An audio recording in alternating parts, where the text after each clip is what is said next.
Hi hello అండి, welcome back to లేవేసి healthy foods. చాలామందికి జొన్న రొట్టెలు చేసుకోవడం రాక తినడం మానేస్తారండి. చపాతీ టైప్లో కాకుండా అందరూ చేసుకునే విధంగా సులువుగా ఈజీగా ఎవరైనా చేయగలిగేలాగా జొన్న రొట్టె ఎలా చేయాలనే చూపిస్తాను. మునగాకుని 2-3 సార్లు కడుక్కొని చిన్న చిన్న ముక్కల కింద కట్ చేసుకోండి.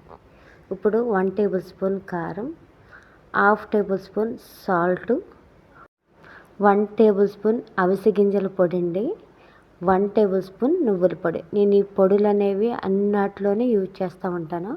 1 టేబుల్ స్పూన్ కరివేపాకు కారపొడి అన్నమాట. 1/2 టేబుల్ స్పూన్ జీలకర్ర వేసుకోండి, మంచి అరోమా ఉంటుంది జీలకర్ర వేయడం వల్ల. దీంట్లో మనం కట్ చేసుకున్న మునగాకు వేసేసుకోండి. వేసేసుకున్న తర్వాత దీంట్లోనే స్మాల్ సైజ్ టమాటో ఒకటి కట్ చేసుకొని వేసుకోండి. మనం ఏ లీఫీ వెజిటేబుల్ తీసుకున్నా ఖచ్చితంగా దాంట్లో విటమిన్ సి అనేది ఖచ్చితంగా యాడ్ చేయాలండి. అప్పుడే దాంట్లో ఉన్న ఐరన్ యాక్టివేట్ అవుతుంది అన్నమాట. లేకపోతే టమాటా లేకపోతే నిమ్మకాయన్న పిండుకోవచ్చండి. దీంట్లో జొన్నపిండి అండి, మన రెగ్యులర్గా ఇంట్లో ఉండే జొన్నపిండి కానీ సజ్జపిండి కానీ రాగిపిండి కానీ ఏ పిండి అయినా కలుపుకోవచ్చు. ఈ మూడాట్లో ఏ పిండి కలుపుకున్నా మీకు ఏది అవైలబుల్గా ఉంటే ఆ పిండి కలుపుకోండి. ఇప్పుడు దీంట్లో కొద్దిగా వాటర్ యాడ్ చేసుకోవాలండి. నార్మల్ రూమ్ టెంపరేచర్ అంటే మన రెగ్యులర్గా యూజ్ చేసే వాటర్ అండి, హాట్ వాటర్ కాదు. ఇప్పుడు దీంట్లో వాటర్ యాడ్ చేసుకున్న తర్వాత మనం బాగా కలిపేసుకోవాలి. మునగాకు పిండి బాగా మిక్స్ అవ్వాలన్నమాట. ఇలా మనకి చపాతీ ముద్దలో వస్తుంది. దీంట్లో ఇంకా కొద్దిగా వాటర్ యాడ్ చేసుకోవాలి అండి. తర్వాత మనం ఈ చపాతీ ముద్దలో కొద్దిగా వాటర్ యాడ్ చేసుకొని ఇలా లూజ్గా అవుతుందండి. ఇప్పుడు దీన్ని మనం ఒక అరిటాక్ కానీ లేకపోతే కాటన్ క్లాత్ మీద కానీ మన జొన్న రొట్టె ఒత్తుకోవాలి. నేనైతే డైరెక్ట్గా ప్యాన్ హీట్ చేసుకొని దాని మీద కొద్దిగా బటర్ అనేది అప్లై చేసేసుకున్నాను. ఇప్పుడు నేను చేత్తో డైరెక్ట్గా ఒత్తేసుకుంటున్నాను. చెయ్యి కొంచెం అంటే నాకు అలవాటు కాబట్టి డైరెక్ట్గా చేత్తో ఒత్తేస్తున్నాను.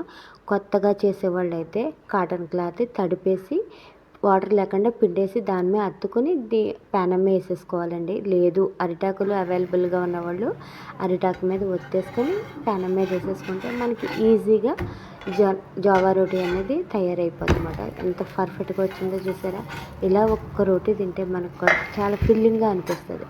ఈ ప్రాసెస్ అంతా మాత్రం ఖచ్చితంగా సిమ్లోనే జరగాలండి. 2 వైపులు తిప్పుకుంటా సిమ్లోనే కాల్చుకోవాలండి. అప్పుడు మనకి పర్ఫెక్ట్గా కుక్ అయిపోతుంది అన్నమాట.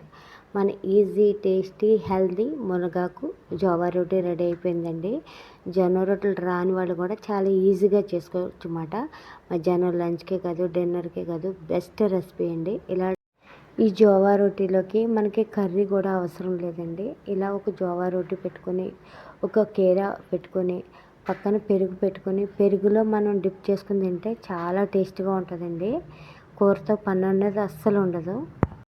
లేదు మాకు కూర ఉండాలి తినలేము అనుకున్న వాళ్ళు మన ఇంట్లో రెగ్యులర్గా ఉండే కూరనే తక్కువ క్వాంటిటీలో తీసుకుంటే సరిపోద్దండి. చాలా తక్కువ క్వాంటిటీలో తీసుకోండి. లేదు అనుకుంటే పెరుగులోనే మన ఇంట్లో రెగ్యులర్గా ఉండే ఆవకాయ కానీ మాగాయ కానీ ఉంటాయి కదా, చాలా తక్కువ క్వాంటిటీలో తీసుకొని పెరుగులో కలుపుకుంటే మంచి టేస్ట్ ఉంటుందండి. ఈ విధంగా ట్రై చేయండి. మధ్యాహ్నం లంచ్లోకే కాదు డిన్నర్లోకే కాదు చాలా బెస్ట్ రెసిపీ అన్నమాట. మనకి షుగర్ అనేది పెరగదు. దీంట్లో మునగాకు ఉంది, జొన్న రొట్టె ఉంది, టమాటాలు ఉన్నాయి, ఆనియన్స్ ఉన్నాయి, ఇంకా నువ్వుల పొడి ఉంది. చాలా పోషకాలు ఉన్నాయండి. ఒక్క రొట్టె తింటే చాలు, చాలా కడుపు అనేది చాలా ఫిల్లింగ్గా అనిపిస్తుంది.